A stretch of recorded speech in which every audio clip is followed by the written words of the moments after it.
আজ math solution ক্লাসের আরো একটি চ্যাপ্টার আমি নিয়ে তোমাদের সামনে হাজির হয়েছি, যেটি হলো ভেদ অর্থাৎ ভেরিয়েশন। এই ভেদ চ্যাপ্টারটি ছাত্রদের কাছে প্রথম থেকে নিয়ে খুবই আতঙ্কের চ্যাপ্টার।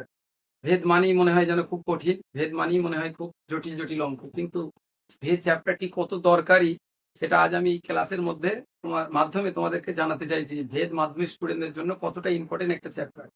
তার জন্য কি করতে হবে, ভেদ সম্পর্কে একটা প্রথমেই প্রাথমিক ধারণা তৈরি করতে হবে। সেই জন্য আমি বোর্ডের দিকে আসছি। ভেদ আমরা ভেরিয়েশনের চিহ্ন ইউজ করতে পারি এবং ভেদকে তিনটে ভাগে ভাগ করা হয়েছে। সরল ভেদ যখন আমরা এক্স ভেরিয়েশন ওয়াই বলতে পারি, ব্যস্ত ভেদ যখন এক্স ভেরিয়েশন 1/z আকারে বলতে পারি, আর যৌগিক ভেদটা আমি আপনাদের সামনে করে দেখাচ্ছি যৌগিক ভেদের উপাদ্যটা কিভাবে ইউজ করতে হয়। তো প্রথমেই এই দুটো উপাদ্যকে জয়েন করে নিতে হবে, এক্স ভেরিজার y/z, অর্থাৎ এই দুটো উপাত্ত এট এ টাইম এসে গেলে, এটা 1 নম্বর উপাত্ত, এটা 2 নম্বর উপাত্ত, এই দুটো উপাত্তের ধারণাকে একটা উপাত্তে ট্রান্সফার করা হয়েছে, তার নাম হচ্ছে যৌগিক ভেদের উপাত্ত। তো সেখান থেকে আমি ক্যালকুলেশন করে কে এর মান বার করতে চাইছি, অর্থাৎ এক্স ইকুয়াল টু কে ধ্রুবক ডিভাইডেড বাই জেড, ব্র্যাকেটে অবশ্যই লিখতে হবে কে সমান ধ্রুবক,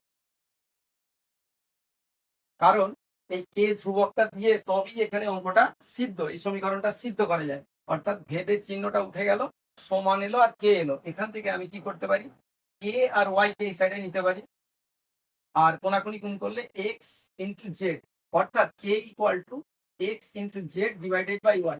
এই সমীকরণে আমি মান বসিয়ে কে এর মান বার করতে পারি। অর্থাৎ এই ভেদ অঙ্ক করতে গেলে প্রথমেই আমাকে এই কে এর ধারণাটা ক্লিয়ার করে নিতে হবে, কারণ এই সরল ভেদ এবং ব্যস্ত ভেদ দুটোকে যুক্ত করে যে যৌগিক ভেদ হয়েছে, সেই ভেদ থেকে প্রথম প্রাথমিক কাজ হবে একটা স্টুডেন্টের যে কে এর মান বার করা।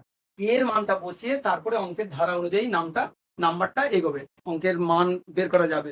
তো আরো দুটো কথা আমি বলতে চাই যে এই ভেদ মাধ্যমিক সিলেবাসে যা দেখা যাচ্ছে, একটা এমসিকিউ পড়বে, একটা FM2 পড়বে এবং একটা FM3, অর্থাৎ টোটাল মাধ্যমিকের সিলেবাসে FM6। ভেদ কত ইম্পর্টেন্ট চ্যাপ্টার একটা হতে চলেছে।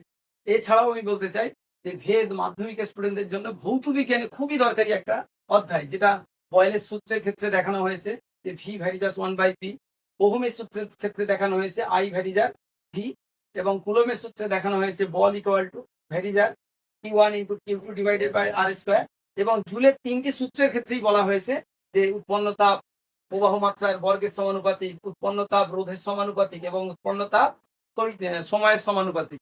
ঠিক আছে, আজকে এই পর্যন্ত।